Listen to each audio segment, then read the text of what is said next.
public would be shocked, I think, as I was, to find out, and I know this is, this is everyday life for you guys, that drug company salesmen do kind of offer perks. Yeah, this was more, yeah. Quite expensive.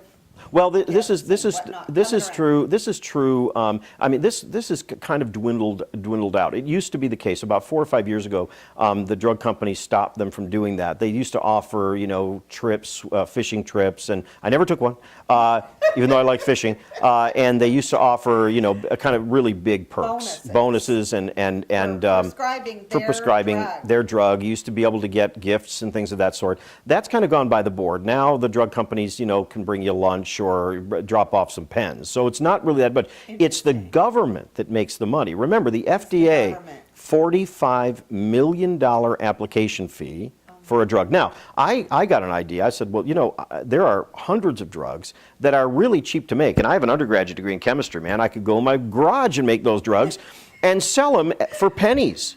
And I was, and I was thinking, okay, I'm going to start a drug company up. I'm going to start a drug company, and I'm going to get a manufacturing plant or buy equipment, make medications that are being produced for thousands of, cost you hundreds of dollars now, and I'd produce them and it would cost $10 or $20. And I thought, oh, I'm going to do this. Then I found out what I got to pay the FDA in order to become a drug company. Well, I think, Andrew Carnegie would have trouble paying the FDA what it costs to be a drug company now. And it would be, they make sure that you really can't do that. I mean, you have to be well situated to make a drug company, to develop a drug company, even to make drugs that have been in the market for so many years. And we're looking at manipulation of the market by the FDA to the extent that things cost, like as I said before with the colchicine, and it goes on with many, many more drugs, instead of costing what they should cost if the drug companies really had the say. They cost hundreds of dollars a month because the drug companies are merely following what the FDA says they have to do. Well, I tell you what, I'm sure glad we have you in Portland, and I would like to offer yeah. Anyone from the FDA to come on the air and to debate me about this. Oh, okay. I would be happy. I would be happy to sit down with any official of the FDA and someone from the Joint Commission to talk with me publicly about what they are doing to destroy medical care in this country. Well, the invitation is out and now officially open. So Frank Rosenbloom is ready to debate, and this affects all of us. And I want this debate to happen. This debate needs to happen because it needs to be brought into the light. Right. And you say this is scary regardless of who wins in the fall. It's scary because, what we need is a revamping of the entire system. We need to do away with the FDA as it currently stands. We need to do away with the Joint Commission and let them go do whatever it is that they should do in private and keep away from the hospitals. And we need to change the way the medical care system is, not by top-down bureaucracy, which is why we got here, where we are right now. We got there because of the government. We need to get the government out of medical care as a player and have them enforce simple, direct laws that are easy to understand and are contained in a few maybe 30 or 40 pages, not the 140,000 Medicare regulations and the impossible to understand Joint Commission regulations. And also, for those that still may be confused, you were saying Obamacare is the opposite of the way you want to go. Oh my goodness! Obamacare is an abomination. It will destroy. It will throw the dirt on the coffin that medical care is already in right now because of government control. I mean, this is simply not going to. It's not going to make anything cheaper. Things are going to be much more expensive under Obamacare than it is now, and it's going to be medical care is going to be worse. It's going to be terrible. So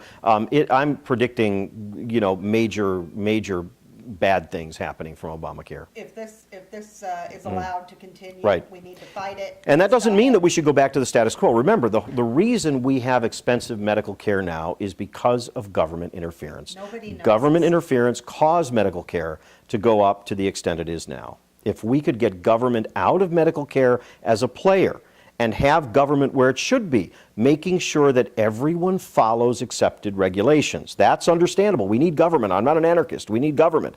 But we don't need government to manipulate the market and cause the prices to go up. And that's exactly what happened. And your new book you're working on, by the way, your writing is on American Thinker. It's been on America. I haven't written in a year because I've been working too hard at medical care, which I'm going to decrease. But now I'm working on a book, hopefully, that I can get published, that has to do with, that shows how government policies have utterly destroyed the ability of the average American to afford medical care, education, and it's really true. It's destroyed them, and also housing. All of these things that have gone insanely out of control. Think about the three things that government has been most intimately involved in: education, medical care, and housing. And what are the three things that are so out of control? Medical care, education, and housing in terms of costs. Why? Well, maybe it's the government, because they've been doing it. And I also want to look at, in the book, how medical care, how the government has affected poverty, because the worst They claim to be solving all the problems. They claim to be solving the problems, and the thing that did the most for worsening poverty, or the least for poverty, made poverty worse than anything else, was Lyndon Johnson's war on poverty. I mean, that had the effect of making more people impoverished than any other act in the history of the United States. The more that we throw money at poverty, the more we make people in poverty. We produce poverty. And the problem is we are becoming more anti-American and un-American. We're becoming more communist, more socialist and communist. And I want people to understand historically how ridiculous that is. Soviet Russia did not do away with poverty. Soviet Russia made poverty a normal part of everyday life for every Russian. Spread it around. Spread the wealth, and the wealth soon disappears, and all you do is spread the misery. Winston Churchill said that the evil of capitalism is that not everyone can share equally in its benefits. And the beauty of socialism is that everyone shares equally in its misery. And that is exactly what happens. Everyone cannot share equally in the benefits of anything. We have different reasons for that. Some people aren't capable of getting an education. They're simply not intellectually capable. In that case, well, sure, it'd be nice to help them do something. But the bottom line is, when you have socialism, it's a lower standard for everyone, and a much lower standard for everyone, and everyone suffers. And just look at the pictures of what was available in the stores in the Soviet Union. Now, I will say this. The members of the Communist Party in the Soviet Union ate very well, when the average person couldn't buy a turnip. And so, I mean, we're looking at a devastation of the U.S. A devastation of the U.S. economy, in which everyone is going to be reduced to poverty, and that's not going to help the poor.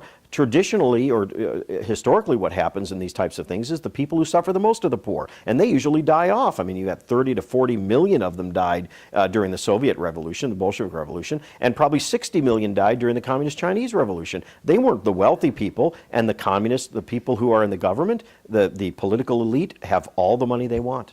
All the goods they want. And they always will. They always will. The people in power. The people in power. So people like our Governor Kitzhaber with his Archimedes principles, and which had nothing to do with floating like the original Archimedes. His principles for medical care ensure that everyone is going to get rotten medical care, but he's going to get good medical care, even though he's not a good physician. But he's going to get medical care from a competent physician. He's not going to go to the community health centers for his own health care, I can guarantee. And neither is his family, neither are members of his family. But that's where we're going to go. And so the elite politicians want to tell us what to do. Yes. And they have no restrictions on what they do. And you've got so many good examples of that. And you said education is a part you're going to touch in this Sure, book with education. The price of tuition, you spelled it out. In 1964, the average cost of tuition was $1,250 for a year at the average university in the United States, public and private, averaged in $1,250 a year approximately. Then we got something that really was wonderful. We got government assistance to go to school. And the government said everybody, 1965 was the initial, and by 1973, the average cost of tuition was $6,600 to $6,700 a year. So in a very short time, education costs went up more from 1965 to 1973 than they had gone up since the Civil War. Are you serious? No, since the Civil War. Since the government put its foot in. Yep. You mean before that it was just Before that, it was, you know, the you. public had to pay their own way. That's right, One you- that's car right. wash, whatever it's going to be. That's right. That's right. And so now with government assistance, we are now unable to, the average American is unable to afford And college. talk about how you look around, you see these big buildings on campuses, and Oh, well, where's the yeah. money going? The money goes to make Yeah. the campuses more beautiful so they can attract more students and therefore have more government money. I mean, that's what they do. You know, when you see these big Taj Mahals, these beautiful dorms, now I'm not saying that people should live in rotten dorms, but the reason that these university campuses have become like resorts is because they get unending amounts of government money. And that's the reason that the costs have increased so much. I mean, if the government decided that computer screens were now a right and everyone should have a computer screen, you would see that the computer screens, instead of going down in price every year, would start going up in price. And this is, it's a very simple economic principle, and people simply don't want to understand it. The liberal media and the liberals in government tell you that they want to provide for you. They want to give you things. Those things don't come out of thin air. They have to be bought by somebody. And it's the rest of us who are buying. Yeah. You know. And you said everybody doesn't have the right to a college education. No, unfortunately, everyone has the right to apply to a university, and everyone has the right to be unimpeded in their desire, in their attempt to go to university. You shouldn't be told But you can't. you don't have the right to go to university any more than you have the right to own a home or the right to do anything that anyone else has to pay Right. for. The rights are those things proper to us as human beings that the government cannot take away. Remember the most important point here, and that is, why was the Constitution written? The major reason for the Constitution is to protect us. Protect us from what entity? Protect us from the government. Yeah. So how is it possible that with the Constitution that was written to protect us from the government now usurps the Constitution and protects us from who? It's just ridiculous. So the government, so those things that are rights are those things that are proper to human beings. We believe God-given. You may believe that they're just proper to us as human beings, that cannot be taken away by who? The government or by anybody else. And so the government has a right to enforce that to make sure that we don't have our rights taken away. So we need a Justice Department, we need FBI agents, and we need police officers to make sure that our rights aren't taken away. In a negative way. In other words, if somebody takes our rights away, then they are penalized for that, and we're prevented from having to suffer. And that costs very little. It's proper. It costs very little. Costs very little. The Justice Department, I think the budget was $35 billion last year. That may seem like a lot, but compared to Medicare and Medicaid, nearly $1 trillion, it doesn't cost very much. So now we've decided that we have the rights that must be given to us. Instead of the right to pursue an education, remember, Benjamin Franklin said, our Bill of Rights and our Constitution gives us the right to pursue happiness. We have to catch it for ourselves, and that's a very important point. Yeah. So instead of, with the government protecting our rights, there's no such thing as a free speech care. You know, where we have to enroll in this free speech care, and then the government, and we have to pay a monthly fee to free speech care, and then they will. Careful, they're going to get ideas. Right, now. and then they will give us the right to free. Here's the right to free speech. No, the government just has to make sure that our right to free speech isn't taken away. Yeah. That's a proper role for government. But when we begin thinking that rights are those things that have to be provided to us, it's a never-ending stream of things that need to be provided to us. An education that should be provided to me at somebody else's expense. A home that should be provided to me at somebody else's expense. That takes away the responsibility I have to make sure my family is okay, that I'm taking care of them, that they're provided for. They'll just get food when they go to school. And by the way, education is provided for us at supposedly no charge, except for the fact that it increases every year because they don't have enough money to do what they shouldn't be doing in the first place. And so all these things that are provided for us cost hundreds of billions and trillions of dollars a year. Yeah. And no country can afford that. And it will be the undoing of our country because it's not doable. Well, I told you, my daughter came in the door and said, her teacher said, we all ought to feel guilty we didn't ride our bicycle. Did you ride your bicycle over here? No, I didn't. You're spreading all this carbon in the earth, and we're paying big to have these teachers tell our kids that That's we horrible. should be feeling guilty because carbon is raising the climate temperature, but then they decided it really wasn't raising, so they had to change it. Yeah, they had to change to global warming, from global warming to climate change. Yeah. I will mention that the reason anything is called organic is because it contains what carbon? The definition of something being organic, the real definition, not that it was Really? I've grown, never heard that. no, not that it was grown with horse poop and not with other.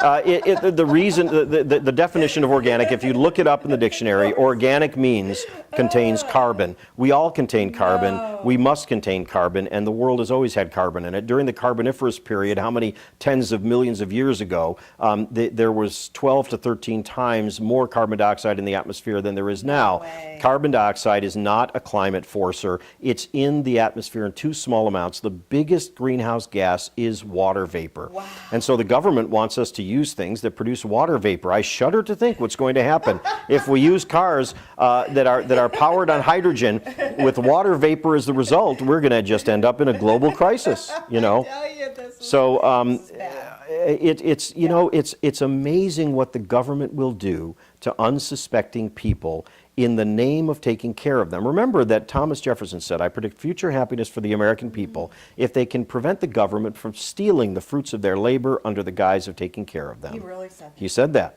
He said What a that. wise guy. He was a wise guy. A really wise man. I would have said it too if I thought of it before him. So this is a really problem. Scary to think that there's so much corruption on so many fronts. We've got education, we've got the health care, we've got the housing, we've got the.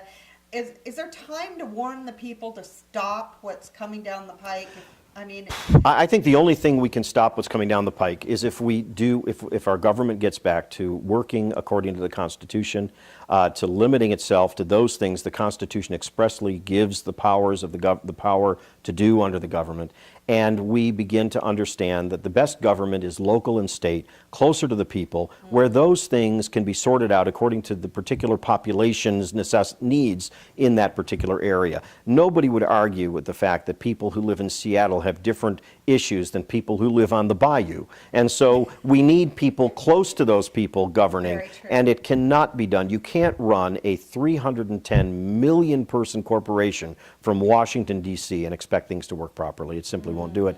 It's not possible. And Rome found that and had to split the empire. Constantine split the empire into two empires because it was so vast it couldn't be run just from Rome. It had to be run on the west from Rome and in the east from Constantinople. And we're going to find soon that the top-down form of government in the United States, Washington telling everyone what to do, telling every hotel owner they have to put a power lift next to their swimming pool to help handicapped people into the pool, with no thought of what's going to happen to those handicapped people. I'm sorry, when they get into the pool. And it's going to cost. They're making people $20,000 a lift. All the pools in the United States have to now have a mechanical. Honest to goodness, have to have a mechanical lift to get handicapped people into the pool because the American with Disabilities Act said that the ADA. Said that it's too demeaning for them to have to get help from somebody. So they now have to get help from somebody to get into a mechanical device that gets them into the pool. And of course, there's never been a report of anyone asking for help getting into a pool. It's just ridiculous. And we're doing a lot of dumb stuff. And if you happen to have a handicap that prevents you from getting into a pool, perhaps you oughtn't be swimming. It just seems to me that maybe swimming isn't the best thing to do. If you can't walk, you can't flop your legs. How is a mechanical device getting you into the pool going to help you out when you drown when you get in there? And then we'll have to have some mechanical device, like maybe a mechanical dolphin, to take you around the pool. because you have a right. You have a right to swim. You have a right to swim, of course. Yeah. Oh boy. Well, I tell you what, we have a lot to learn about how to stay safe. And how to stay laughing while we're staying safe, because I appreciate that so much. And well, remember Ronald Reagan's words, and I Yes. agree with these completely. Yeah. The scariest words I ever heard, and I'm paraphrasing, the scariest words I've ever heard were, "I'm from the government and I'm here to help." I know. And that is really true. The government does some things very well, very few things very well. The rest it does horribly, and it really needs to stop. And we need to pay attention, get our heads out of reality TV and get Right. the real reality Right. that's happening in the voters' booth. That's and, right. And pay attention because it could slip away awfully fast, our freedom. It is slipping away. Our freedoms are slipping away. And if people, they've got to get their heads out of the sand and realize that this country is going, and it will soon be gone if we don't do something. And they're not going to want to live under communism. That would be Not at too all, fun. not at all. Under Mr. Obama's vision, Yeah. everyone will be taken care of. We'll all be bottle fed, and we'll be put to bed at 8:00 p.m. And we won't get any sugar for food, and we will all be safe and happy. I think it's No really hot like showers. no hot showers, no, just cold showers. And I think it's going to be like that movie. What was that movie where everybody was really in a dream? The Matrix. I mean, that's Oh, what we'll be yeah. living in, like the Matrix. Okay, that people will relate to that. People They relate watch to the that. movie. So Yep. you heard it here first, and I want you to let us know when this book is finished Okay. because I want to be the first to talk about it. Okay, sounds And, good. We'll do yeah, it. Thank you so All right, much. thank you.